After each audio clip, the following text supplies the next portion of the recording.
ठीक है, तो लास्ट क्लास में जहाँ तक हमने पढ़ा पढ़ा था उसमें किसी को कोई दिक्कत है तो फिर पूछ लो अभी।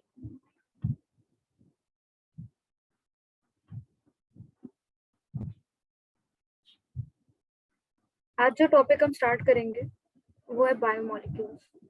ठीक है,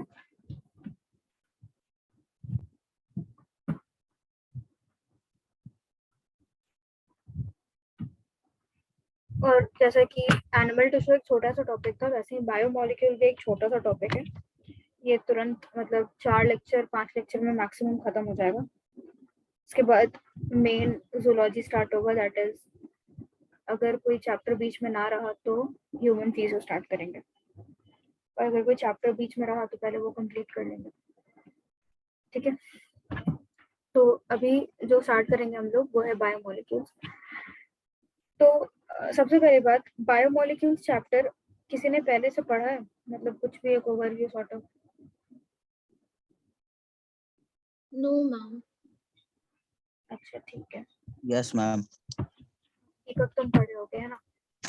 तो जैसे दीपक तुम इसमें से अगर तुमको कुछ नया लगे तो ठीक है, तुम ले लेना, उसमें मतलब ग्राफ्स कर लेना, नहीं तो Yes, तुम ma'am. बेसिकली इसमें क्वेश्चन सॉल्व करना। हम अभी मॉड्यूल सेंड कर देंगे क्लास एंड होने के बाद, तो Yes, ma'am. तुम उसी से क्वेश्चन सॉल्व करोगे। ठीक है, और जो नहीं बनेगा पूछोगे।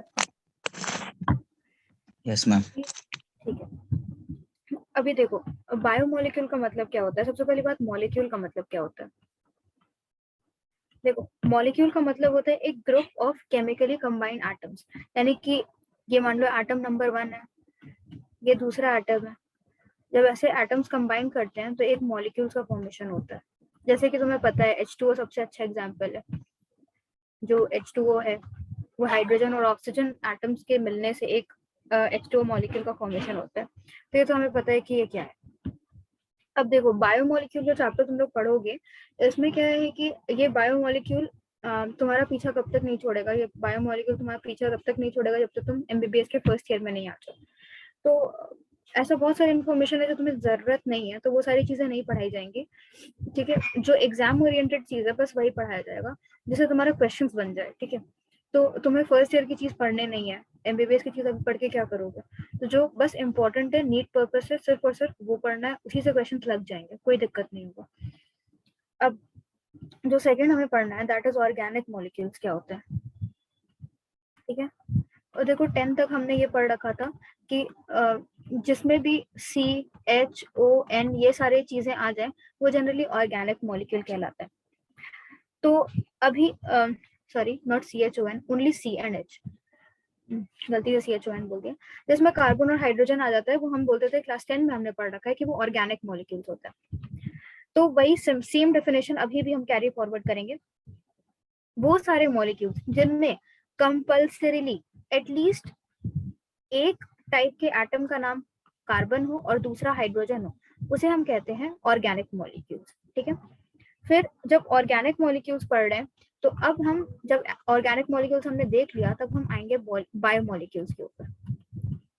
अब ध्यान से समझना कि ऑल ऑर्गेनिक कंपाउंड्स और मॉलिक्यूल्स जो कि एक लिविंग ऑर्गेनिज्म में पाए जाते हैं उसे हम बायोमोलिक्यूल बोलते हैं। यानी कि सारे के सारे ऑर्गेनिक मॉलिक्यूल्स या कंपाउंड्स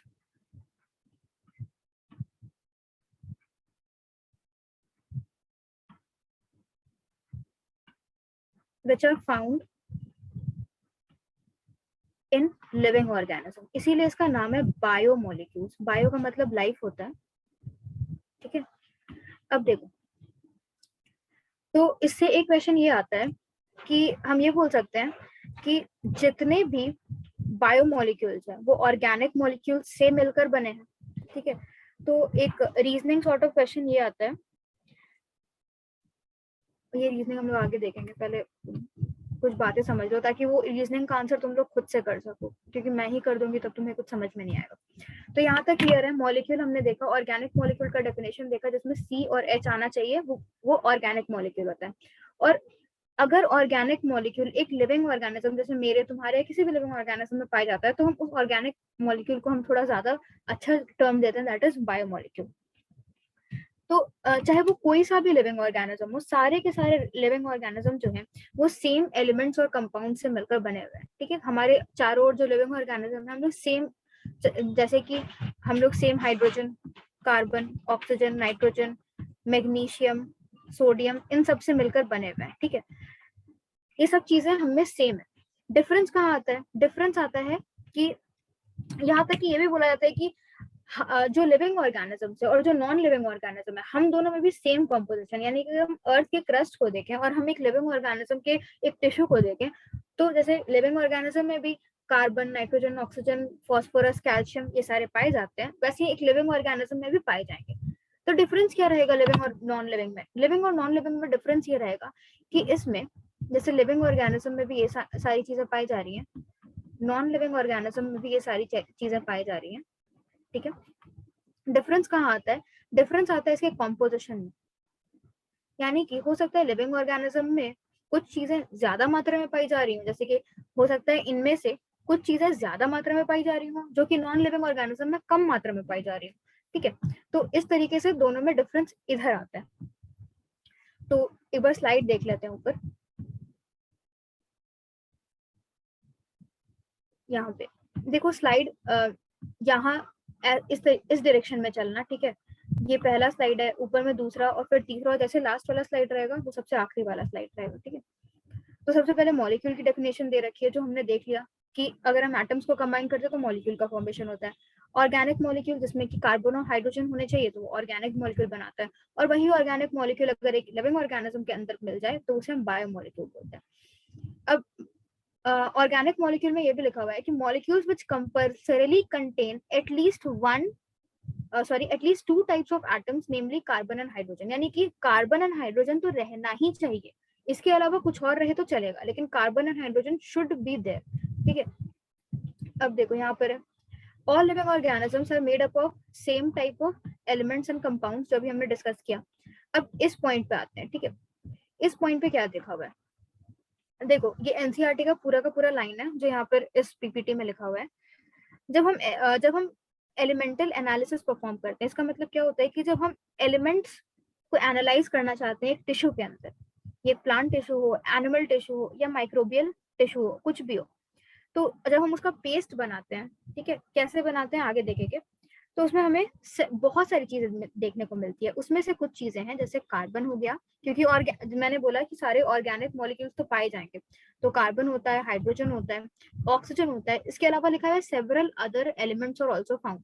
सेवरल अदर एलिमेंट्स क्या क्या हो जाएंगे? जैसे नाइट्रोजन हो जाएगा, कैल्शियम हो जाएगा, फॉस्फोरस हो जाएगा, एक्सेट्रा, ठीक है। तो ये सारी चीजें पाई जाती हैं।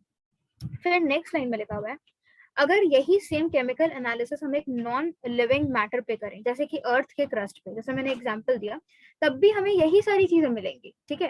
यानी अगर हम एक अर्थ का टुकड़ा मतलब कि सॉइल उठाएं और उसका एनालिसिस करें तो भी हमें यही सारी चीजें मिलेंगी, लेकिन अमाउंट क्या रहेगा? वेरिएबल रहेगा, ठीक है। अब इस पॉइंट पे इधर क्या लिखा हुआ है, A close examination reveals that the relative abundance of carbon and hydrogen with respect to other element is higher in living beings than in the Earth's crust. यही मैंने बोला था। इसका मतलब क्या है कि जब हम कंपेयर करेंगे लिविंग और नॉन लिविंग टिश्यूज को, तो हमें ये पता चलेगा कि जो अमाउंट ऑफ कार्बन है और अमाउंट ऑफ हाइड्रोजन है, ठीक है, amount of carbon and amount of hydrogen ये बहुत ज्यादा है किसमें? लिविंग ऑर्गेनिज्म में as compared to non living organisms, ठीक है। ठीक है, यहाँ तक आई होप सबको सब चीज क्लियर होगा, अभी तक तो कुछ आया ही नहीं है। अब एक यहाँ पर एक टेबल दिया हुआ है, हेडिंग क्या है? A comparison of elements present in non living and living matter, ठीक है, परसेंटेज में। ये पूरा का पूरा डेटा एनसीईआरटी से है, ठीक है। तो इसमें देखो hydrogen, carbon, oxygen, nitrogen, sulphur etcetera सारी चीजें दी हुई है। अर्थ क्रस्ट पे भी इसका परसेंटेज बाय मास दिया हुआ है और ह्यूमन बॉडी में भी दी हुई है। तो देखो नॉन लिविंग और लिविंग में दोनों में सारी चीजें सेम है, लेकिन परसेंटेज डिफरेंट है, ठीक है। अब यहाँ पर एक करेक्शन है। करेक्शन क्या है कि किसी जिसके पास एनसीईआरटी पुरानी वर्जन होगी या फिर मे बी एनसीईआरटी में जैसा करेक्शन नहीं किया होगा, वहां पे एनसीईआरटी ने यहाँ पर वैल्यू दिया हुआ है 0.5, ठीक है। तो ये 0.5 नहीं है, इसे क्रॉस करना और 9.5 लिख लेना, ठीक है, क्योंकि 9.5 अपडेटेड वैल्यू है, ठीक है। अगर किसी के एनसीईआरटी में 0.5 लिखा हुआ हो तो ठीक है, ह्यूमन बॉडी के अंदर करेक्शन करना, अर्थ क्रस्ट में मत करेक्शन करना, क्योंकि अभी हमने क्या पढ़ा कि किसी कार्बन और हाइड्रोजन की मात्रा लिविंग ऑर्गेनिज्म में ज्यादा रहती है नॉन लिविंग से। तो यहीं पे देखो, इसीलिए कार्बन और हाइड्रोजन को क्या किया गया है, हाईलाइट किया गया है। परसेंटेज देखो, अर्थ क्रस्ट में कम है हाइड्रोजन और कार्बन की, और इधर ज्यादा है। तो ये हो गया। इसके बाद एक और पॉइंट समझना, सिलिकॉन यानी कि SI, ठीक है, सिलिकॉन जो है ये लिविंग ऑर्गेनिज्म में एकदम पाया नहीं जाता, और अगर पाया भी जाएगा तो बहुत नेग्लिजिबल, ठीक है, लेकिन नॉन लिविंग में बहुत ज्यादा पाया जाता है। यही एक ऐसा एलिमेंट है जो नॉन लिविंग में, मतलब लिविंग में नहीं पाया जाता लेकिन नॉन लिविंग में बहुत ज्यादा पाया जाता है, ठीक है। इसीलिए यहाँ पर आई डोंट नो तुम्हें दिख रहा है कि नहीं, लेकिन मैं पिक्चर शेयर कर दूंगी, यहाँ पर नेग्लिजिबल लिखा हुआ है, ठीक है। Excuse me, ma'am. हाँ बोलो। मैम 9.5 पुराने बुक्स में, मतलब 0.5 पुराने बुक्स में लिखे हुए हैं। जैसे NCERT ने, मुझे नहीं पता करेक्शन किया है कि नहीं, मैम 0.5 ही लिखा हुआ है मेरी बुक में। 0.5 अगर लिखा हुआ है तो उसे 9.5 कर लो। Okay ma'am. हाँ, अब इसके बाद, तो अब इन सारी बातों से क्या कंक्लूजन निकला है वो देखते हैं, ठीक है। देखो, conclusion, from the viewpoint of elemental composition, that is differences between living and non-living is not qualitative, rather quantitative. अब इसका मतलब क्या हुआ, यानी कि जब हम लिविंग और नॉन लिविंग ऑर्गेनिजम्स के मैटर को कंपेयर किए, ठीक है, तो हमें चीजें तो सेम मिली लेकिन उनका अमाउंट डिफरेंट था, इसीलिए जो कंपैरिजन था वो क्वालिटी पे नहीं था, वो क्वांटिटी पे था, ठीक है। इसीलिए it is not qualitative, it is quantitative, quantity में डिफरेंस है। तो ये कंक्लूजन अभी तक की बातों से निकला। ये NCERT का अगर हम बात करें तो हमने आधा पेज अभी कंप्लीट किया, ठीक है।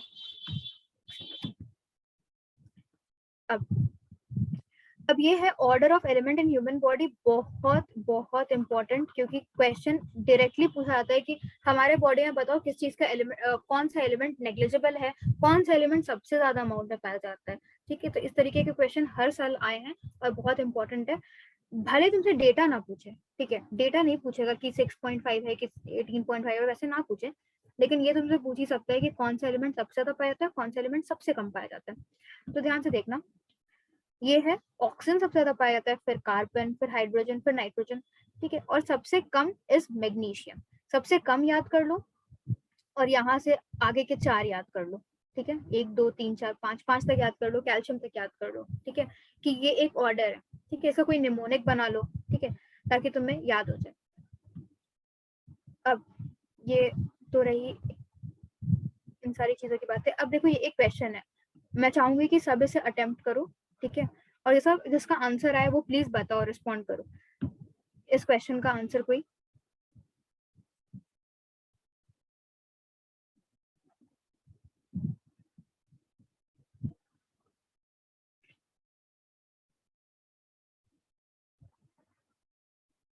जैसे ये चीज अभी मैंने पढ़ाया नहीं है, लेकिन अगर किसी को आता है तो इट्स वेल एंड गुड कि अगर कोई बता सके कि हाँ इसका आंसर ये है।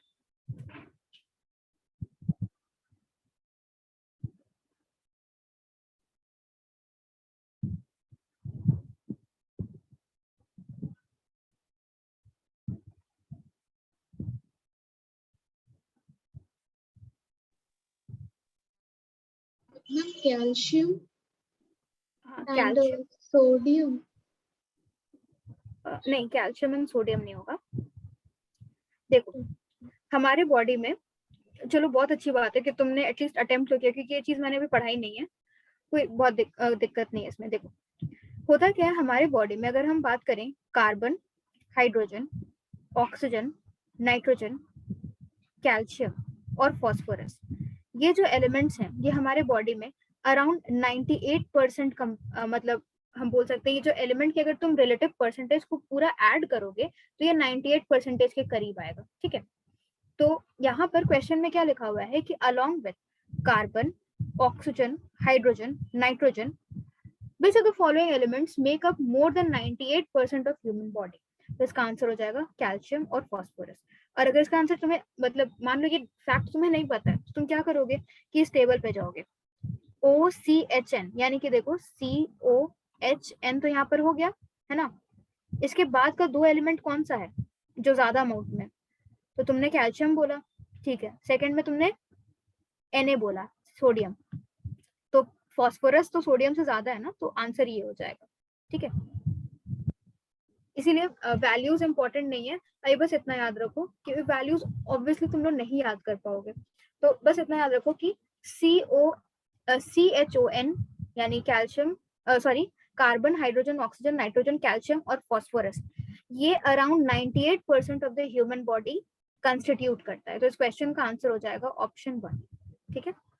तो इसी तरीके के क्वेश्चन तुम्हें 1-2 देखने को मिलेंगे, ज्यादातर क्वेश्चन इस टाइप के नहीं रहेंगे, ठीक है, क्योंकि ये बहुत बड़ा चैप्टर है, तो इस चीज पे इतना ज्यादा क्वेश्चंस नहीं पूछा जाएगा। अब ये क्वेश्चन हमने कर लिया। अब देखो यहाँ पर लिखा हुआ है कि अगर हम बात करें Fe यानी आयरन, I यानी आयोडीन, Cu यानी कॉपर, Zn यानी कि जिंक और Si यानी कि सिलिकॉन, ठीक है। हाँ गुड। तो ये सारे एलिमेंट्स जो होते हैं ये लेस देन 0.01% बाय मास होते हैं हमारे बॉडी में। तो अराउंड 98% तो हो गया ये सारे एलिमेंट्स, और लेस देन 0.01% बाय मास हुआ ये। तो ये सारे एलिमेंट्स अगर तुम्हें कहीं भी दिखे तो समझना कि हमारे बॉडी में बहुत कम मात्रा में पाए जाते हैं, ठीक है। अब आगे बढ़ते हैं।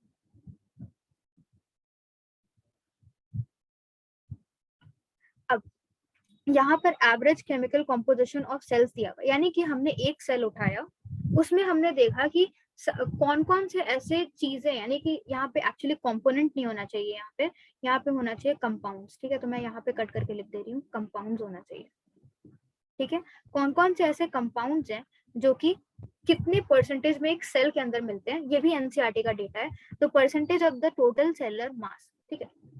तो अब इसमें क्या इंपॉर्टेंट क्वेश्चन है वो मैं बताती हूँ।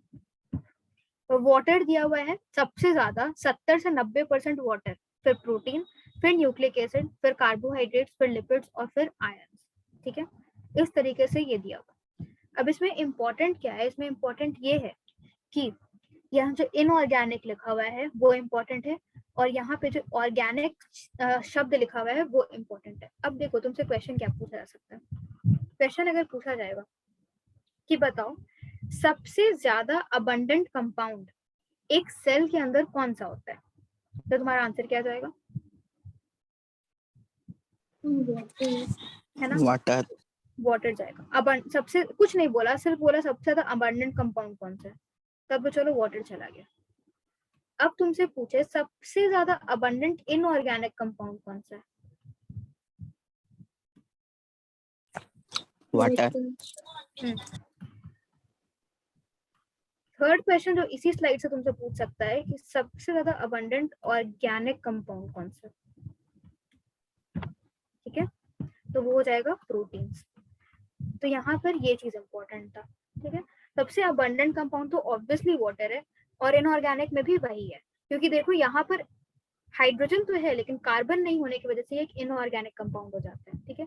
तो ऑर्गेनिक में सबसे ज्यादा हो जाएगा प्रोटीन, और इनऑर्गेनिक में तो वाटर है ही। तो ये इस स्लाइड का इंपॉर्टेंट क्वेश्चन था। और सबसे कम में होता है आयंस, ठीक है, सबसे कम आयंस। अब इसके बाद दूसरे स्लाइड पे चलते हैं। अब यहाँ पर लिखा हुआ है all the carbon compounds that we get from non-living tissues can be from living tissues can be called as biomolecules। तो ये हमने तो देख रखा है, ठीक है, कि सारे ऑर्गेनिक कंपाउंड जो हमारे बॉडी में मिलते हैं उसे हम बायोमोलिक्यूल्स कहते हैं। अब in animals proteins form approximately 60 to 70% of the dry weight, ठीक है। जो प्रोटीन होता है वो सबसे ज्यादा अबंडेंट ऑर्गेनिक कंपाउंड है हमारे बॉडी में। तो अगर हम ड्राई वेट की बात करें, ड्राई वेट का मतलब क्या होता है कि हमने एक टिश्यू लिया, उसमें से उसे हमने ड्राई कर दिया, यानी कि उसे हमने डिहाइड्रेट कर दिया, सारा का सारा पानी क्या हो जाएगा, उसका इवेपोरेट हो जाएगा। तो जो टिश्यू बचा उसे हम कहते हैं, यानी कि जो भी टिश्यू बचा उसका अगर हम कॉम्पोजिशन पता करते हैं तो हम बोलते हैं dry weight with respect to dry weight. जैसे कि यहाँ पर लिखा हुआ है in animals protein form 60 to 70% part of dry weight, यानी कि उसमें से पानी जा चुका है। तो उस टिश्यू के अंदर, यानी उस एनिमल के अंदर जो प्रोटीन का कॉम्पोजिशन है वो 60 to 70% है, ठीक है। of dry weight. अब in plants carbohydrate form approximately 80% part of dry weight. अब देखो यहाँ पे ज्यादा इंपॉर्टेंट क्या है समझना कि अगर तुमसे एनिमल में पूछा जाए कि एक एनिमल के अंदर with respect to dry weight सबसे ज्यादा अमाउंट में क्या पाया जाता है, तो तुम बोलोगे प्रोटीन्स.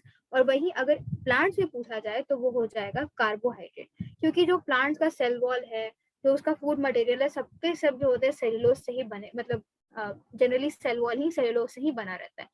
तो हम ये बोल सकते हैं कि majority of the substance which is present in the plant is made up of a carbohydrate that is a cellulose. ठीक है, इसीलिए इसका आंसर हो जाएगा कार्बोहाइड्रेट. तो इसमें ज्यादा कुछ पूछने वाली बात नहीं थी. अब आ जाओ इस स्लाइड पे. अब यहाँ से मेन टॉपिक स्टार्ट होता है. अभी तक तो बस ऊपर ऊपर हम लोग देख रहे थे. यहाँ से स्टार्ट होता है कि how to analyse chemical composition of the cell. देखो जैसे मैंने बताया कि बहुत सारे बायोमोलिक्यूल्स प्रेजेंट रहते हैं एक लिविंग टिश्यू के अंदर, और जब हम उसे उसके बारे में पढ़ते हैं तो उसे हम क्या कहते हैं, उस चीज को हम कहते हैं केमिकल एनालिसिस करना. ठीक है, यानी कि बायोमोलिक्यूल्स का जब हम एनालिसिस करते हैं एक लिविंग टिश्यू के अंदर तो हम उसे कहते हैं केमिकल एनालिसिस उस चीज का हो रहा है. ठीक है, अब हम करते क्या, तो एनसीईआरटी के कुछ आगे मतलब पहले से दूसरे पन्नों में जाओगे तो ये चीजें लिखी रहेंगी वहां पर. तो चैप्टर यहीं से मेन शुरू होता है.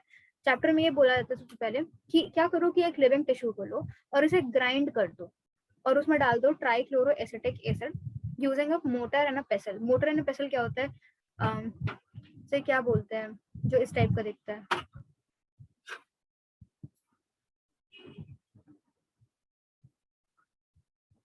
इस टाइप का कुछ होता है ना, इसमें कुछ रखते हैं और इससे ऐसे मतलब जैसे बोलते हैं ना कूटते हैं. ओखली. हाँ ओखली सॉर्ट ऑफ कुछ, मोटर एंड अ पेसल उसी को बोल रहे हैं. तो होता क्या है कि एक लिवर लो, जैसे कि एग्जांपल है जैसे एनसीईआरटी में लिखा हुआ है, मान लो एक लिवर लिया, लिवर का हमने एक सेल निकाला. ठीक है, सेल या टिश्यू कुछ भी निकाला. सेल तो नहीं निकाल पाओगे, टिश्यू ही निकाल लेना. टिश्यू निकालेंगे और उसको क्या करेंगे, इसमें डाल देंगे और फिर इसमें डालेंगे हम ट्राइक्लोरो एसिटिक एसिड CCl3COOH. ठीक है, this is trichloro acetic acid. इसे हमने डाल दिया. अब क्या करेंगे कि उसे अच्छे से ग्राइंड करेंगे. ग्राइंड कर लिया तो हम क्या पाएंगे, एक थिक स्लरी हमें मिलेगा. सेम प्रोसेस जो है हम प्लांट्स के साथ भी करेंगे. एक प्लांट का पत्ता लो, ठीक है, उसका एक पार्ट लो, पार्ट को इसी तरीके से डालो इसके अंदर और उसमें डालो CCl3COH यानी कि ट्राइक्लोरो एसिटिक एसिड और उसे अच्छे से जो बोलते हैं ना थिक स्लरी उसका बना लो, यानी कि ग्राइंड कर लो. अब जो भी हमें स्लरी मिला, अब जो भी स्लरी मिलेगा उसे क्या करो कि इस तरीके के एक टेस्ट ट्यूब में एक फनल टाइप का चीज डालो. ठीक है, और इसमें स्लरी डाल दो. तो जो चीज नहीं छन पाएगा वो इसी में रह जाएगा और जो छन जाएगा वो नीचे चला जाएगा. ठीक है, तो जो चीज छन के नीचे चला गया है उसे हम कहेंगे एसिड सॉल्युबल फ्रैक्शन, और जो चीज ऊपर ही रुक गया उसे हम कहेंगे एसिड इनसॉल्युबल फ्रैक्शन. ठीक है, तो एक हो गया एसिड इनसॉल्युबल फ्रैक्शन और एक हो गया एसिड सॉल्युबल फ्रैक्शन. अब इंपॉर्टेंट बात क्या है कि एसिड इनसॉल्युबल फ्रैक्शन में क्या मिलेगा और एसिड सॉल्युबल फ्रैक्शन में क्या मिलेगा, तो समझना. देखो होता ये है कि सबसे पहले मैं लिखूंगी एसिड इनसॉल्युबल फ्रैक्शन के बारे में, जो कि ऊपर ही रुक जाएगा. उसमें हमें मिलेगा सबसे पहले पॉलीसैकेराइड्स,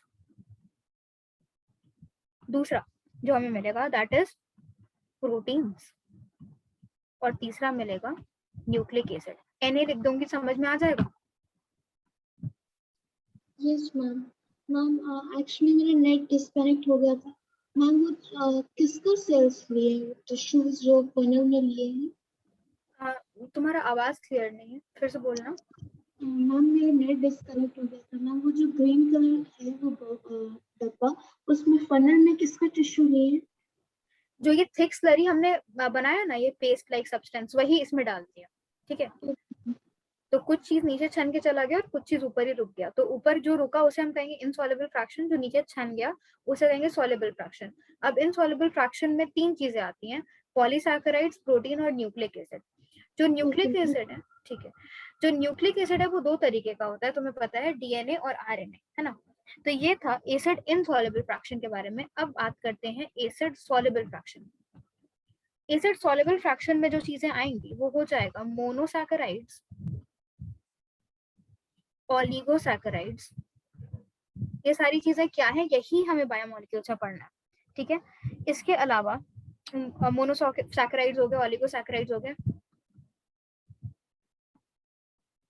फैटी एसिड्स, ये सारी चीजें जो होंगी ये यहीं हमें मिलेंगी। इसके अलावा कुछ न्यूक्लियोटाइड भी मिल सकते हैं, ठीक है।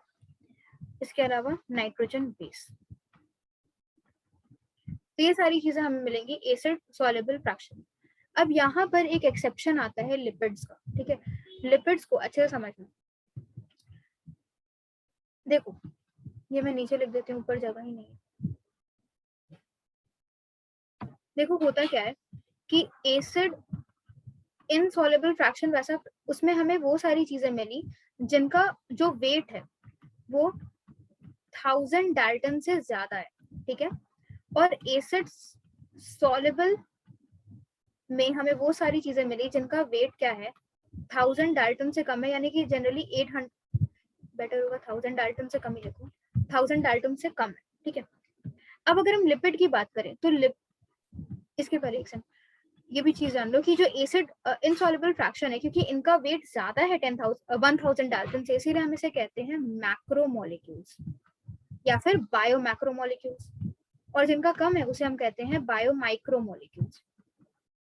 अब देखो होता क्या है, लिपिड जो है ये एक माइक्रोमोलिक्यूल है, ठीक है, क्योंकि हमने इसका वे किया, इसे वे किया तो हमें पता चला कि इसका जो वेट आया वो 800 डाल्टन आया। तो 800 डाल्टन यानी कि 1000 से कम, तो माइक्रो मॉलिक्यूल्स में आता है। लेकिन तो इसे कहाँ आना चाहिए था, ये जो फनल है, ये फनल जो हमने लगाया, ठीक है, इसे इधर आना चाहिए था लिपिड को, लेकिन लिपिड नीचे नहीं आके यहीं पे रुक जाता है, ठीक है, यहीं रुक जाता है। और इस वजह से हम इसे कहते हैं कि ऑल्दो ये माइक्रोमोलिक्यूल है, लेकिन ये पाया कहाँ जाता है, एसिड इनसॉल्युबल फ्रैक्शन में। और ऐसा क्यों होता है, क्योंकि जब मैंने बोला कि एक लिवर से एक सेल को या एक टिश्यू को निकालेंगे और उसे हम क्या करेंगे, ग्राइंड करेंगे। जब हम ग्राइंड करते हैं तो जो लिपिड्स के जो फ्रैगमेंट है वो वेसाइकल्स का फॉर्म कर देते हैं, ठीक है। वेसाइकल्स यानी कि सर्कल लाइक सब्सटेंस फॉर्म कर देते हैं इस तरीके से, ठीक है। और ये क्या करता है कि ये फ्लोट करने लगता है, फिल्ट्रेट यानी रिटेंटेट के ऊपर, फ्लोट यानी कि यहाँ पर फ्लोट करने लगता है। फ्लोट करने की वजह से नीचे नहीं जाता है और ऊपर ही रह जाता है, और इस वजह से ऑल्दो ये माइक्रोमोलिक्यूल है लेकिन ये एसिड इनसॉल्युबल फ्रैक्शन में हमें देखने को मिलता है। तो ये बहुत इंपॉर्टेंट क्वेश्चन है, इसीलिए इस टॉपिक से मैक्सिमम क्वेश्चन लिपिड से ही पूछा जाता है अगर पूछा जाएगा तो, ठीक। तो ये एक बस तुम्हें जानना है कि हाँ ये माइक्रोमोलिक्यूल होता है, 800 डाल्टन का होता है, लेकिन एसिड इनसॉल्युबल पूल में पाया जाता है, बस इसके अलावा कुछ नहीं। अब स्लाइड में आते हैं।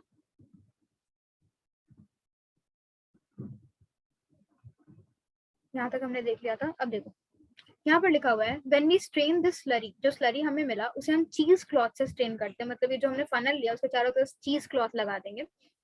तो क्या होगा, वन इज कॉल्ड फिल्ट्रेट और द एसिड सॉल्युबल फ्रैक्शन, यानी कि जो नीचे छन के चला गया उसे हम बोलते हैं फिल्ट्रेट, और उसमें बहुत सारे ऑर्गेनिक कंपाउंड्स हमें देखने को मिलते हैं।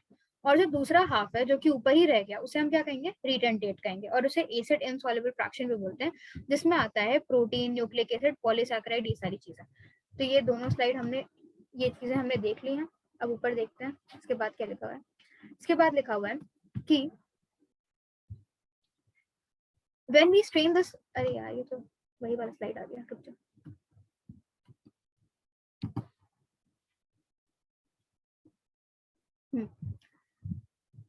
The acid soluble pool contains chemical with molecular weight 18 से 800 डाल्टन, यानी कि 1000 डाल्टन से कम।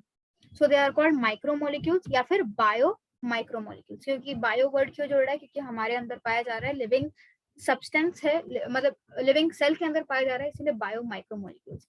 They include amino acids, sugar and nucleotides. ठीक है, तो ये चीज हमने बात कर ली है। अब आओ ऊपर। अब यहाँ पर ये स्लाइड बहुत इंपॉर्टेंट है।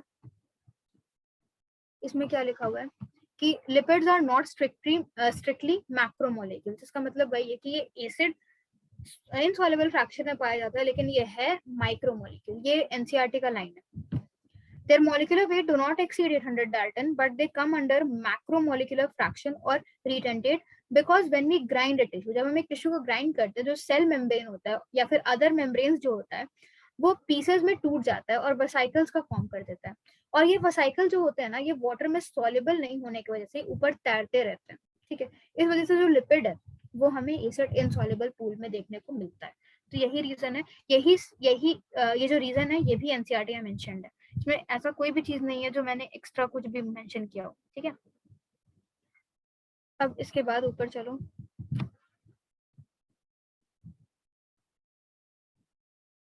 यहाँ पर लिखा हुआ है the acid soluble fraction represents रफली द साइटोप्लाज्मिक कंपोजिशन। यानी कि कुछ समझने वाला नहीं है इसमें। ये बस ऐसा बोला जाता है कि जो एसिड सॉल्युबल सब्सटेंस है जो कि हमें छन के नीचे गिरता हुआ दिखा, वो साइटोप्लाज्मिक कंपोजिशन बताता है। और साइटोप्लाज्मिक कंपोजिशन में भी वो सारी चीजें हैं जिसमें कि ग्रैन्यूल्स, सेल ऑर्गेनल्स प्रेजेंट नहीं है, यानी कि ऑर्गेनल्स प्रेजेंट नहीं। वहीं पे अगर हम बात करें एसिड इनसॉल्युबल की, तो एसिड इनसॉल्युबल जो है ये बताता है सेल ऑर्गेनल्स को भी, यानी सेल ऑर्गेनल्स का भी तुम्हें सब जो भी सेल ऑर्गेनल्स के अंदर पाए जाते हैं वो भी तुम्हें वहां मिलेंगे। इसके अलावा जो मैक्रोमोलिक्यूल्स हैं साइटोप्लाज्म के, वो तुम्हें वहां मिलेंगे। ठीक है, बस ये कुछ नहीं है। और ये दोनों फ्रैक्शन को जब तुम एक साथ क्लब करोगे तो उसी को हम बोलते हैं chemical composition of living tissue या फिर ऑर्गेनिज्म। ठीक है, अब यहाँ पर लिखा हुआ है for analysing inorganic compounds present in a tissue sample we need to perform ash analysis. यानी कि जब हमें इनऑर्गेनिक, अभी तक तो हमने क्या किया, ऑर्गेनिक कंपाउंड्स को ही एनालाइज किया है। ठीक है, जो भी चीजें हमें मिली है सारी की सारी ऑर्गेनिक है, कोई भी इनऑर्गेनिक सब्सटेंस हमें नहीं मिला है। लेकिन इनऑर्गेनिक सब्सटेंसेस भी हमारे बॉडी के अंदर प्रेजेंट होते हैं। तो अगर हमें उसे एनालाइज करना है तो हमें एक एश एनालिसिस करके होता है, इसमें हम टिश्यू को बर्न करके उसमें से जो एश निकलता है उसे एनालाइज करते हैं। ठीक है, तो उस प्रोसेस से हम इनऑर्गेनिक कंपाउंड्स को एनालाइज कर सकते हैं। तो यहाँ तक किसी को दिक्कत है तो पूछो, जब तक मैं स्लाइड और सारे स्लाइड्स डाउनलोड कर रही हूँ।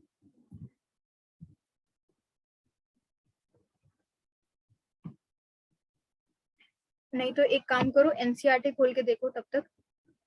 यहाँ पे मैं स्लाइड तब तक डाउनलोड कर लेती हूँ।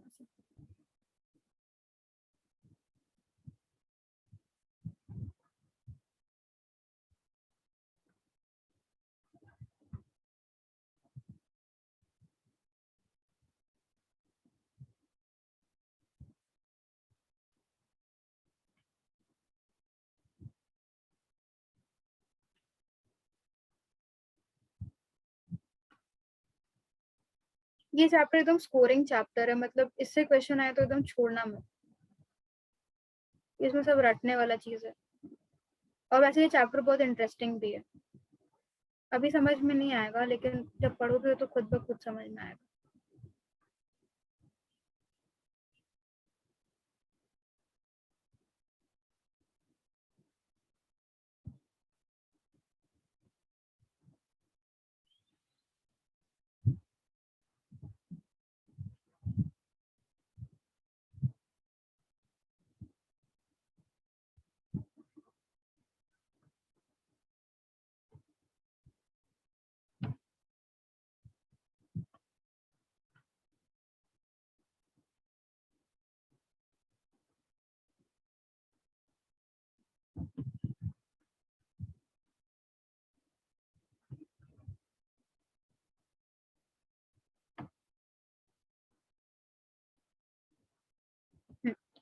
ठीक है, तो यहाँ तक हो गया। अब इसके आगे बढ़ते हैं, ठीक है, फिर से इसी सीक्वेंस में नीचे से ऊपर की तरफ, ठीक है। तो यहाँ पर लिखा हुआ है to analyse the chemical composition for compound, वही वाला टॉपिक चल रहा है।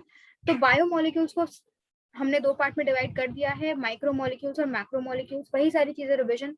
माइक्रोमोलिक्यूल्स का कॉम्पोजिशन क्या होता है, 1000 डाल्टन से कम। मैक्रो का मतलब होता है ज्यादा, यानी कि 1000 डाल्टन से ज्यादा। माइक्रोमोलिक्यूल्स पाए जाएंगे acid insoluble pool, sorry acid soluble pool में, और ये पाए जाएंगे एसिड इनसॉल्युबल पूल में। और फिर इसका एग्जांपल्स यहाँ पे दिया हुआ है, अमाइनो एसिड, नाइट्रोजन बेसिस। ये शायद तुम्हें विजिबल नहीं होगा, ये जब फोटो सेंड करूंगी तो विजिबल हो जाएगा।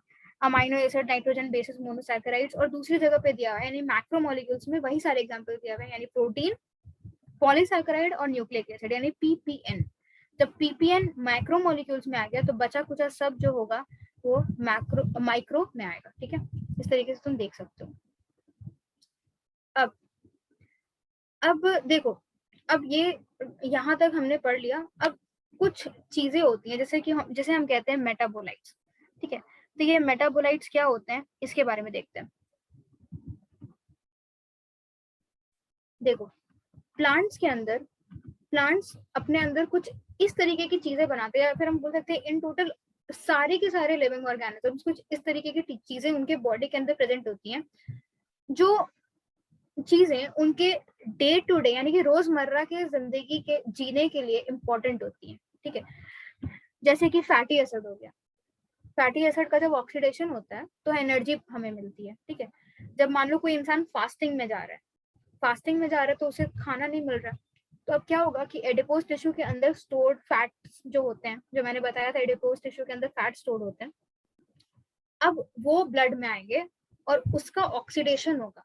जब उसका ऑक्सीडेशन होगा तो उससे अब एनर्जी मिलेगी, क्योंकि अब तुम्हें खाना मिल नहीं रहा है, क्योंकि एक पर्सन स्टारवेशन यानी कि फास्टिंग में। उसी तरीके से अमाइनो एसिड्स भी हमारे बॉडी के अंदर पाए जाते हैं। तो अमाइनो एसिड्स क्या करते हैं, जुड़कर प्रोटीन का फॉर्मेशन करते हैं, और हमारे बॉडी में प्रोटीन का जरूरत तो पड़ता ही है, तुम्हें पता है। फिर शुगर भी जैसे हमें एनर्जी प्रोवाइड करते हैं, इसके अलावा बहुत सारे सब्सटेंसेस भी बनाते हैं। तो वो सारे सब्सटेंसेस जो हमारे वो सारे बायोमोलिक्यूल्स है, ऑर्गेनिक कंपाउंड जो हमारे बॉडी के अंदर प्रेजेंट है या फिर एक प्लांट के अंदर प्रेजेंट है, और उसके रोजमर्रा के जरूरतों को पूरा कर रहे हैं, यानी कि उसके जीवन जीने के लिए आवश्यक है, उसे हम कहते हैं प्राइमरी मेटाबोलाइट्स, ठीक है। वहीं पर अगर हम बात करें सेकेंडरी मेटाबोलाइट्स की, तो सेकेंडरी मेटाबोलाइट्स जनरली हमें प्लांट्स में ही देखने को मिलते हैं, ठीक है। प्लांट्स में देखने को मिलेंगे, और इसका अभी तक कोई इकोलॉजिकल सिग्निफिकेंस नहीं मिला, यानी कि हमें अभी तक कोई प्रूफ नहीं मिला है कि ये उस प्लांट के अंदर पाया तो जाता है लेकिन उस प्लांट के जरूरत को पूरा करता हो, यानी वो एक वेस्ट है उसके बॉडी के लिए, बस बन रहा है उसके बॉडी के लिए, उसके अलावा कोई यूज नहीं है। तो वही लिखा हुआ है, primary metabolites are essential for the growth और रिप्रोडक्शन ऑफ एन ऑर्गेनिज्म। वहीं पर अगर तुम सेकेंडरी मेटाबोलाइट की बात करो तो these are not essential for the growth या फिर reproduction of an organism। फिर प्राइमरी मेटाबोलाइट जो है these are found in all organisms। Secondary metabolite में लिखा हुआ है these are not found in all organisms, यानी कि जनरली जैसे अगर हम बात करें तो जनरली प्लांट्स में पाया जाता है, ठीक है। उसके बाद लिखा हुआ है कि प्राइमरी मेटाबोलाइट्स में कि इनका फिजियोलॉजिकल रोल्स हमें पता है, कि ये फिजियोलॉजिकल रोल्स का मतलब क्या होता है कि वही रोजमर्रा की जरूरतों को पूरा करना, और वहीं सेकेंडरी मेटाबोलाइट का फिजियोलॉजिकल रोल हमें नहीं पता है, ठीक है। लेकिन इनका इकोनॉमिक इंपॉर्टेंस बहुत है या फिर इकोलॉजिकल इंपॉर्टेंस बहुत है, ठीक है। कैसे, अब तुम समझ में आ जाएगा जब तुम्हें डिफरेंसेस समझ में आ गए। अब एग्जांपल्स रखूंगी तो समझ में आ जाएगा। प्राइमरी के तो मैंने बता ही दिया, अमाइनो एसिड हो गया, शुगर हो गया, फैटी एसिड हो गया, न्यूक्लियोटाइड हो गया, न्यूक्लियोटाइड डीएनए आरएनए, ये हेरिडिटी का काम करता है, ये तो ठीक है। सेकेंडरी मेटाबोलाइट्स जैसे कि ड्रग्स, ठीक है, बहुत चर्चा में है ड्रग्स, जैसे विनब्लास्टिन, ये सारी चीजें जो, फिर एंटीबायोटिक्स यानी कि बायोटिक्स है, यानी कि हम, मुझे नहीं पता कि तुम्हें अभी बॉटनी में बायोलॉजिकल क्लासिफिकेशन शायद पढ़ रहे हो, तो उसमें आएगा ये चीज। एंटीबायोटिक्स वो सब्सटेंसेस हैं जो कि जनरली हम माइक्रो ऑर्गेनिज्म से ऑब्टेन कर सकते हैं, ठीक है। तो देखो ये माइक्रो ऑर्गेनिज्म से भी हमें मिल रहा है। तो सब में नहीं पाया जाता, कुछ कुछ में पाया जाता। फिर एल्कलॉइड्स हो गए जैसे मॉर्फिन, कोडीन। मॉर्फिन क्या है? मॉर्फिन को अगर इन सब का काम क्या है हम आगे देखेंगे, लेकिन ऐसे अभी समझो कि मॉर्फिन जो होता है जनरली किसी को सर्जरी हुआ, ठीक है, किसी का सर्जरी हुआ तो उसको बहुत एक्सट्रीम पेन होता है, तो पेन को कम करने के लिए जनरली डॉक्टर्स मॉर्फिन उसे देते हैं, ठीक है। तो वो हम प्लांट से ऑब्टेन कर रहे हैं, उसके लिए वो वेस्ट है, लेकिन उसे हमने यूज कर लिया। लेकिन इंसान यहीं तक नहीं रुका, अब वो मॉर्फिन का अगर मान लो इलीगल यूज करेगा, उसे ज्यादा प्रोडक्शन कंजम्पशन में खाएगा तो वो ड्रग्स हो जाएगा, ठीक है।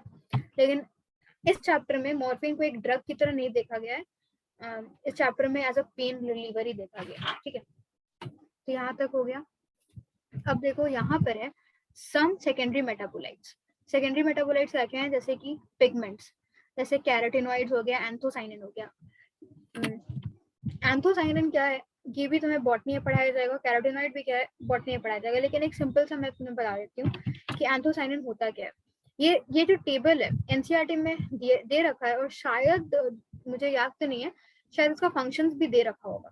फिर भी एंथोसाइनिन, अगर तुमने बीट रूट खा रखा है तो तुम बीट रूट खाते हो तो क्या होता है कि तुम्हारा जो जीभ होता है थोड़ा देर के लिए लाल लाल सा हो जाता है, तो वो उस पिगमेंट की वजह से होता है जो कि एंथोसाइनिन है, ठीक है। उस पिगमेंट की वजह से तुम्हारा जीभ जो होता है लाल रंग का हो जाता है, या फिर तुम जामुन खाओगे तब भी ऐसा तुम्हें देखने को मिलेगा। अब ये पिगमेंट्स हो गया।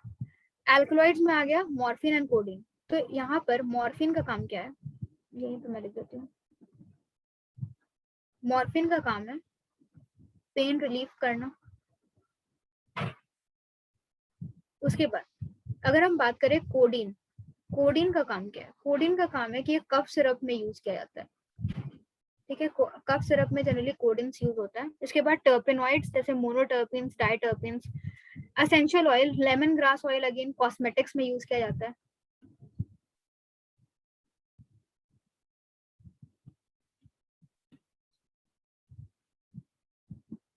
और टॉक्सिन्स, एब्रिन और रेसिन, तो ये टॉक्सिन है। अब ये कहाँ से पाया जाता है? तो ये हम जनरली जो कैस्टर सीड्स है ना उसमें से निकालते हैं। ये एब्रिन और रेसिन हो गया, इसे हम कैस्टर सीड्स या कैस्टर ऑयल में से निकालते हैं, ठीक है। तो अब एम्स 2016 में क्वेश्चन डायरेक्टली आ गया था, बस ये टेबल दे दिया था, ठीक है। टेबल दे दिया था और बोला था मैच द फॉलोइंग, तो सोचो कितना इजी क्वेश्चन था और इसमें तुम्हें मार्क्स मिल रहा था। लेकिन अब एम्स नहीं होता है, लेकिन हाँ नीट में पूछा जा सकता है क्योंकि एनसीईआरटी का पॉइंट है। तो ये टेबल बहुत इंपॉर्टेंट है कि पिगमेंट क्या है, एल्कलॉइड क्या है, टॉक्सिन क्या है। उसके बाद एक ऊपर में भी एक टेबल दिया हुआ है, वो भी इंपॉर्टेंट है, दैट इज लेक्टिन। लेक्टिन में आ जाएगा कॉन्कावेलिन ए। ऐसे यहाँ पर ड्रग्स में दिया हुआ है वेनब्लास्टन एंड कर्क्यूमिन। कर्क्यूमिन क्या होता है कि जो टर्मरिक से हम ऑब्टेन करते हैं, ठीक है, ये टर्मरिक से जनरली ऑब्टेन किया जाता है कर्क्यूमिन। फिर पॉलीमरिक सब्सटेंसेस जैसे कि रबर, गम्स और सेल्यूलोज, तो ये सारी चीजें हो गई। तो मैंने अभी बताया कि जैसे कि इस चैप्टर में मॉर्फिन का काम जो है वो ड्रग्स की तरह नहीं दिया हुआ है। ऐसा क्यों बोला मैंने? क्योंकि देखो यहाँ पर ड्रग्स में सिर्फ और सिर्फ दो एग्जाम्पल दिया है, वेनब्लास्टन और कर्क्यूमिन। तो इस चैप्टर में जहां जहां पे जो एग्जाम्पल दिया हुआ है वो उसी सेकेंडरी मेटाबोलाइट के अंदर आ रहा है, ठीक है। एल्कलॉइड के अंदर अगर मॉर्फिन दिया हुआ है तो तुम एल्कलॉइड्स के अंदर ही बोलोगे, ड्रग्स के अंदर नहीं बोलोगे, ठीक है। तो ये बात होगी।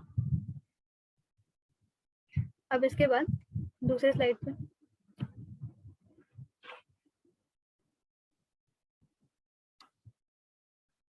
वही सेम स्लाइड था ये। अब जो मेन चैप्टर है वो यहाँ से स्टार्ट हो रहा है, ठीक है। Organic compounds of cells. जो भी हमने अभी मोटर और पेसल से जो स्लरी ऑब्टेन किया था उसके अंदर क्या क्या पाया जाता है? तो उसमें पाया जाता है carbohydrates, lipids, proteins, nucleic acid, ये सारी चीजें पाई जा रही थी उसमें, है ना। कोई एसिड इनसॉल्युबल फ्रैक्शन में पाया जा रहा था, कोई एसिड सॉल्युबल फ्रैक्शन में पाया जा रहा था। बात ये है कि ये तीन चीजें जो हैं ये तो हम इस बायोमोलिक्यूल्स में पढ़ेंगे, ठीक है। जो न्यूक्लिक एसिड है ये तुम्हारा बॉटनी का टॉपिक है, तो मॉलिक्यूलर बेसिस ऑफ इनहेरिटेंस में पढ़ोगे। लेकिन स्टिल मैं पढ़ा दूंगी न्यूक्लिक एसिड, थोड़ा सा ओवरव्यू रहना जरूरी है कि होता क्या है, कैसा दिखता है, ये मैं पढ़ा दूंगी, ठीक है। तो चलो स्टार्ट करते हैं। यही चार चीजें तुम्हें पढ़ना है पूरे बायोमोलिक्यूल्स में, ठीक है। एक्सक्यूज मी मैम, बीएम क्या है? क्या मैम बीएम?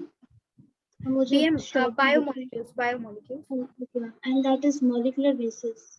हाँ मॉलिक्यूलर बेसिस, मतलब ये बस चैप्टर्स का नाम है, ठीक है ना, Okay. It is not a part of note. अब देखो कंपाउंड्स, ये जनरली अब हम कार्बोहाइड्रेट स्टार्ट कर चुके हैं, तो देखो तुम्हें पता है कि कार्बोहाइड्रेट क्या होता है। जो भी कार्बोहाइड्रेट होता है उसे हम ऐसे लिखते हैं CH2O होल N, ऐसा लिखते हैं, ठीक है। ऐसा क्यों लिखते हैं? क्योंकि हम इसे कार्बोहाइड्रेट समझो, hydrates of carbon is known as carbohydrate. यहाँ देखो H2O है, it is a hydrate of carbon. तो compound containing CH and O in which the ratio of H and O is 2:1। यहाँ पे H और O का ratio दिख रहा है 2:1 है, H2O 2:1, ठीक है। तो उसे हम कहते हैं हाइड्रेट्स ऑफ कार्बन। तो बहुत सिंपल है, और कोई भी तुमसे अगर डेफिनेशन पूछे स्कूल में कहीं पे भी तो यही बोलना, it is hydrate of carbon having a formula CH2O whole N, बस। अब इसका जनरलाइज फॉर्मूला यहाँ पे लिखा हुआ है CXH2O होल Y। ऐसा क्यों लिखा हुआ है? क्योंकि अगर कहीं पे X और Y इक्वल ना हो, ठीक है, तो इसलिए लिखा हुआ है। Whole to the power N भी लिखोगे तो भी सही है, CXH2O होल Y लिखोगे तो ज्यादा सही होगा, ठीक है। अब देखो simple carbohydrates which are soluble in water and sweet to taste are known as sugar.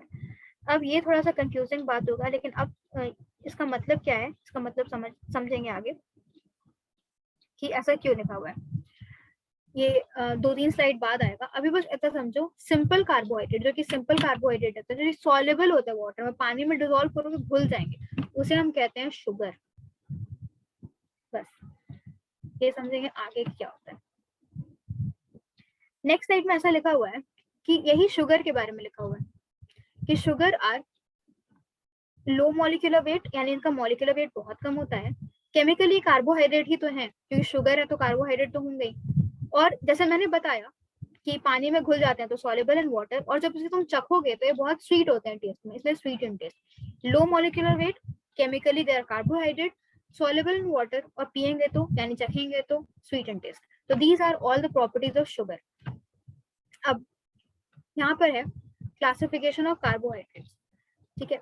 तो क्लासिफिकेशन ऑफ कार्बोहाइड्रेट में बोला गया है वही कार्बोहाइड्रेट को हम क्लासिफाई कर रहे हैं। तो जैसे आओगे तुम आगे पढ़ाई करोगे तो तुम पता चलेगा कार्बोहाइड्रेट को हम बहुत सारे बेसिस पे क्लासिफाई कर सकते हैं आगे, इन द सेंस कि तुम क्लास 12 में ही जब आओगे तभी तुम्हें पता चल जाएगा। अभी सिर्फ ये बेसिस हम जानेंगे, जो भी बेसिस यहाँ आएंगे। सबसे पहला बेसिस है, they are classified into 3 categories on the basis of number of monosaccharides obtained on hydrolysis, ठीक है। इसे हम मोनोसैकेराइड बोल सकते हैं, ओलिगोसैकेराइड बोल सकते हैं, और पॉलीसैकेराइड बोल सकते हैं। समझ में नहीं आया होगा, मैं समझाती हूँ क्या होता है। होता ये है कि जो कार्बोहाइड्रेट होता है उसे हम 2 पार्ट में डिवाइड करते हैं। एक है शुगर, जो कि वही मैंने बोला लो मॉलिक्यूलर वेट, ये सारी चीजें, और एक होता है नॉन शुगर। एक है शुगर और दूसरा है नॉन शुगर। अब जो शुगर होता है, शुगर में आता है 2 चीजें, जितने भी मोनोसैकेराइड है और जितने भी ओलिगोसैकेराइड है वो सारे के सारे शुगर होते हैं, और नॉन शुगर होते हैं जितने भी पॉलीसैकेराइड होते हैं, ठीक है। जितने भी मोनो और oligo they are sugar and all the polysaccharides are non sugar. समझो मतलब, मोनोसैकेराइड का मतलब होता है कि वो सिर्फ और सिर्फ एक यूनिट से बने हुए हैं। ओलिगोसैकेराइड का मतलब होता है कि एक से ज्यादा, और ये कितना ज्यादा, तो 2 to 10, ठीक है। और पॉलीसैकेराइड का मतलब होता है ग्रेटर देन 10, ठीक है। तो ग्रेटर देन 10 हो गया पॉलीसैकेराइड, और लेस देन यानी 2 to 10 हो गया ओलिगोसैकेराइड, और मोनो का मतलब 1, तो 1 यूनिट से बने हुए।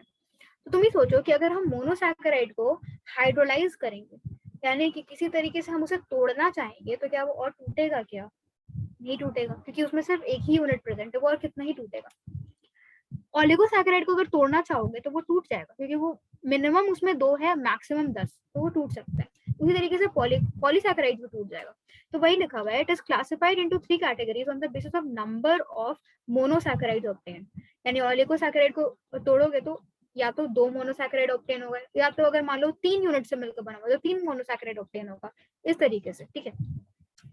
तो इसमें से ये दोनों हो गए शुगर और ये हो गया नॉन शुगर। तो यही मैं बोल रही थी कि आगे समझ में आएगा कि मैं क्या क्लासिफाई कर रही हूँ। अब इसमें मोनोसैकेराइड के एग्जांपल्स क्या क्या हैं, डाइसैकेराइड के सॉरी ओलिगो और पॉलीसैकेराइड के एग्जांपल क्या क्या हैं वो आप देखेंगे। देखो यहाँ पर लिखा हुआ है मोनोसैकेराइड, ओलिगोसैकेराइड और डाइसैकेराइड। 2 मिनट बाकी है, ये टेबल देख लेते हैं बस, ठीक है। मोनोसैकेराइड होता है सिंपलेस्ट कार्बोहाइड्रेट होता है। सोचो ये 1 यूनिट से मिलकर बना हुआ है, तो ऑब्वियस सी बात है ये बहुत सिंपल होगा, है ना। ओलिगोसैकेराइड 2 से 10 से बना हुआ है, तो थोड़ा सा कॉम्प्लेक्स हो सकता है, और ये तो बहुत ज्यादा कॉम्प्लेक्स है क्योंकि 10 से भी ज्यादा से बना हुआ है, ठीक है। अब they can not be hydrolysed, they can be hydrolysed, they can be hydrolysed, मैंने बताया था। अब आ जाओ मोनोसैकेराइड का एग्जाम्पल क्या है, जैसे कि ग्लूकोज हो गया, फ्रक्टोज हो गया, ये मोनोसैकेराइड का एग्जाम्पल है, ठीक है। ये ग्लूकोज 1 यूनिट है, फ्रक्टोज भी 1 यूनिट है। जब वैसे ही हम जोड़ दें, जैसे कि सुग्रोज, सुग्रोज जो है ये मिलकर बना हुआ है GF से, यानी कि ग्लूकोज प्लस फ्रक्टोज से, ठीक है। ग्लूकोज प्लस फ्रक्टोज से मिलकर बना सुग्रोज, तो जो 2 यूनिट जोड़ के बने हैं 1 यूनिट, तो उसे हम कहेंगे ओलिगो। जब इसे हम तोड़ना चाहेंगे तो एक ग्लूकोज और एक फ्रक्टोज हमें मिलेगा, यानी कि 2 मोनोसैकेराइड्स हमें मिलेंगे। तो वही यहाँ पर लिखा हुआ है carbohydrates are classified on the basis into 3 categories on the number of monosaccharides which are obtained on hydrolysis. तो सुग्रोज को हाइड्रोलाइज करेंगे तो 2 मोनोसैकेराइड मिलेंगे, और ये एक ओलिगोसैकेराइड है सुग्रोज। उसी तरीके से माल्टोज है, लैक्टोज है, ये सब क्या है हम आगे देखेंगे। और 2 से ज्यादा हो जाएगा सेल्यूलोज, स्टार्च, ग्लाइकोजन, ठीक है। तो ये हुआ। अब यहाँ से मोनोसैकेराइड शुरू है, तो मोनोसैकेराइड करवा देती हूँ बस, इस ये वाला स्लाइड करवा देती हूँ, उसके बाद की स्लाइड्स आगे वाले क्लास में। जो मोनोसैकेराइड है सिंपलेस्ट है, 1 यूनिट से बना हुआ है, they can not be hydrolysed further, और हर मोनोसैकेराइड को हम कहते हैं शुगर्स, ठीक है।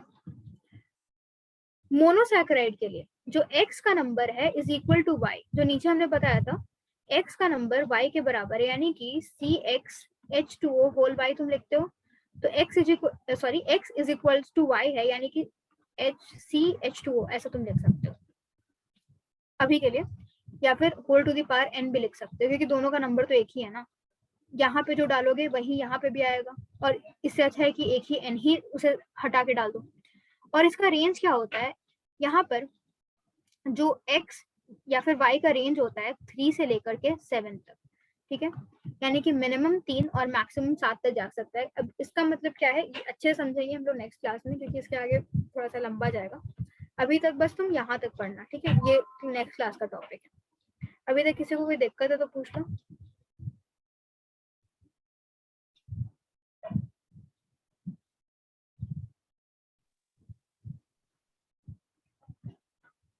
तो मोनोसैकेराइड में एक टाइप ऑफ शुगर होता है, तो वो समझ नहीं आया।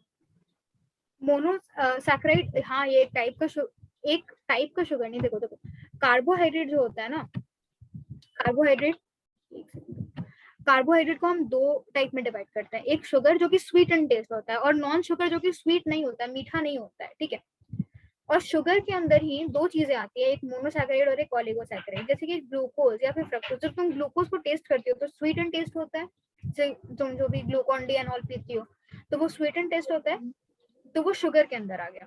और जो भी नॉन स्वीट एंड टेस्ट होता है वो पॉलीसैकेराइड आ गया, ठीक है, उसे हम पॉलीसैकेराइड बोलते हैं। जैसे सेल्यूलोज हो गया, ग्लाइकोजन हो गया, स्टार्च हो गया, ये सारी चीजें, ठीक है। तो तुमने क्या पूछा था? एक टाइप ऑफ शुगर में मुझे लगा कि डिफरेंट टाइप ऑफ शुगर्स के चेन। फिर से मैम मुझे लगा था कि डिफरेंट टाइप्स ऑफ शुगर के चेन होते हैं ओलिगोसैकेराइड में। नहीं, ऐसा नहीं, डिफरेंट टाइप्स के चेन नहीं होते। जो मोनोसैकेराइड है यही मोनोसैकेराइड जुड़ के ओलिगोसैकेराइड बनाता है। तो अगर ये मतलब ये जो ओलिगोसैकेराइड है इसके अंदर मोनोसैकेराइड जो होंगे वो 2, यानी कि ये मान लो ये एक मोनोसैकेराइड है, दूसरा मोनोसैकेराइड है, तो लीस्ट 2 हो सकता है, मैक्सिमम 10 हो सकता है, यानी कि 10 जुड़ के भी ओलिगोसैकेराइड बनाता है, 2 जुड़ के भी ओलिगोसैकेराइड बनाता है। लेकिन अगर 10 से ज्यादा हो गया तो उसे हम कहेंगे पॉलीसैकेराइड, ठीक है। Yes ma'am, and ma'am polysaccharide को जब हाइड्रोलाइसिस करेंगे तो फिर मोनोसैकेराइड में फॉर्म होगा। हाँ मोनोसैकेराइड मतलब कि वो इंडिविजुअल यूनिट्स में टूट सकता है, वही लिखा हुआ है कि मतलब वो डिपेंड करता है कि हम किस स्टेज का हाइड्रोलिसिस करा रहे हैं। हो सकता है कि वो पूरी तरीके से नहीं टूटे, लेकिन टूट सकता है, वो लिखा हुआ है। जैसे मोनोसैकेराइड को तो हम तोड़ ही नहीं सकते क्योंकि वो खुद एक यूनिट का बना है, उसको कितना तोड़ोगी, है ना।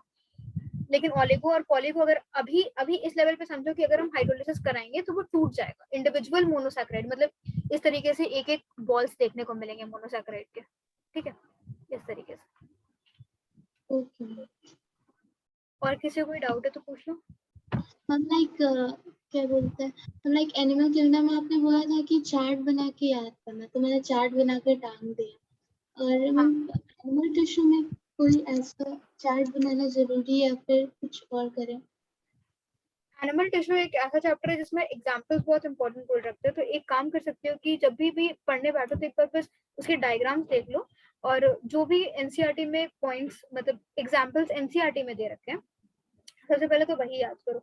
तो जो जैसे कि सिंपल एपिथेलियम, कंपाउंड एपिथेलियम के कौन कौन से एग्जांपल्स हैं, उसे लिख के कहीं पे भी स्टडी टेबल पे चिपका दो, ताकि मतलब 2 साल में तो देखोगे बार बार तो याद हो ही जाएगा। और फिर जब हम लोग ह्यूमन फिजियो में जाएंगे ना, तो वहां पे मैं हर एक ऑर्गन पे जहां जहां पे भी चीजें आएंगी वहां मैं बताती जाऊंगी कि देखो यहाँ पे ये टिश्यू है, वहां पे वो टिश्यू है, तो वो खुद ब खुद याद।